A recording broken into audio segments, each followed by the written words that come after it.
सावधान और सचेत बोध कथा 20, जो कि मिट्टी के दिए किताब से ली गई है, ओशो द्वारा रचित। आप सबका स्वागत करते हैं आपके इस प्रवचन में। एक पूर्णिमा की बात है। आधी रात थी और मैं मित्रों से घिरा एक झील में नौका पर था। चारों ओर चांदनी में नहाई हुई पहाड़ियां थीं। सब कुछ ऐसा सुंदर था कि विश्वास योग्य नहीं था। लगता था जैसे किसी मधुर स्वप्न में हो। नौका खेना छोड़कर हम झील के बीच में ठहर गए थे, लेकिन मेरे मित्र वहां नहीं थे।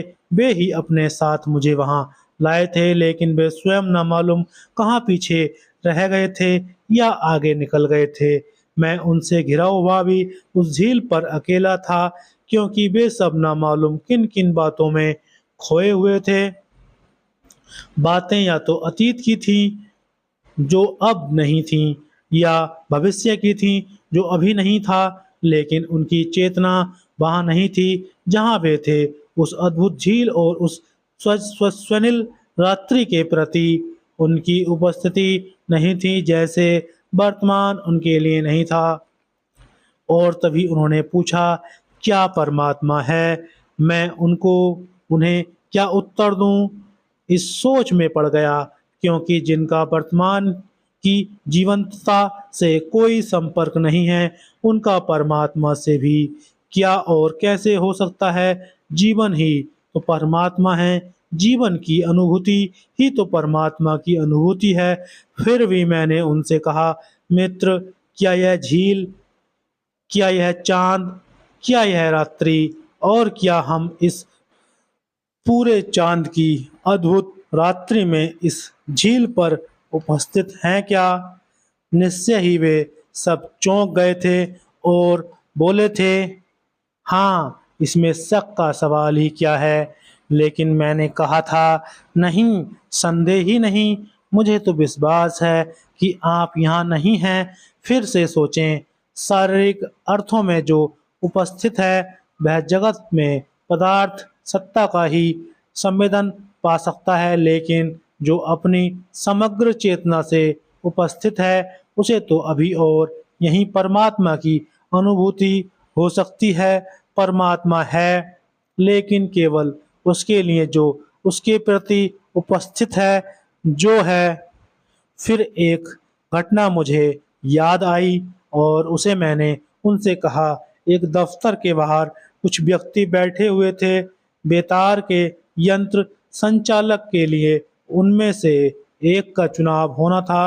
वे सभी आवेदक थे और उम्मीदवार जोर जोर से व्यर्थ की चर्चाओं में डूबे हुए थे। तभी ध्वनि विस्तारक पर धीरे धीरे खट खट की आवाजें आनी शुरू हुई, लेकिन वे सब तो अपनी बातों में इतने व्यस्त हो और बेहोश थे कि उनका उन धीमे से संकेतों की ओर ध्यान जाना असंभव ही था। लेकिन एक युवक उन सब से दूर कोने में अकेला ही बैठा था। वह एकदम से उठा और दफ्तर के भीतर चला गया। से सबने तो उससे उठने या दफ्तर के भीतर जाते भी नहीं देखा था। उसकी ओर उनका ध्यान तो तब ही गया था जब वह मुस्कुराता हुआ नियुक्ति पत्र हाथ में लिए थोड़ी ही देर बाद दफ्तर से बाहर आया था। स्वभावतः ही वे सब इसके आवक रह गए थे और क्रोध में उन्होंने उस युवक से पूछा था, महाशय, आप सबसे पहले भीतर गए थे क्या? हम सब तो आपसे बहुत पहले से यहाँ मौजूद हैं। आप तो पंक्ति में अंतिम थे और बिना हम सब का विचार किए आपकी नियुक्ति भी कैसे हो सकती है? यह कैसी धांधली है? यह कैसा अन्याय है? इस पर वह युवक हंसने लगा और बोला, मित्रों, मेरा इसमें क्या दोष है? आप में से किसी भी की भी नियुक्ति हो सकती थी और आप सब पर विचार करने के बाद ही मेरी नियुक्ति की गई है। क्या आपने ध्वनि विस्तारक पर भेजे गए संदेश को नहीं सुना था? वे सभी एक साथ ही बोले थे, कैसा संदेश? कौन सा संदेश?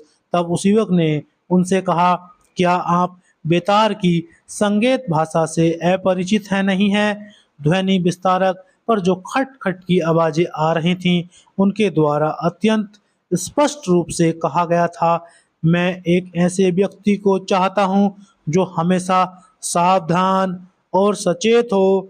जो व्यक्ति सबसे पहले इस संदेश को सुनकर दफ्तर में आएगा, उसके लिए नियुक्ति पत्र तैयार कर रखा गया है। परमात्मा के संदेशों की भी प्रशिक्षण वर्षा हो रही है। प्रकृति उसकी संकेत भाषा है। मौन होकर, सावधान होकर जो व्यक्ति उन संकेतों के प्रति जागता है, वह उसके द्वारा निश्चय ही भीतर बुला लिया जाता है। तो दोस्तों, ये था सावधान और सचेत बोध कथा 20, जो मिट्टी के दिए ओशो द्वारा रचित से ली गई थी। आपका बहुत बहुत आभार, धन्यवाद, जो आपने सुना। धन्यवाद।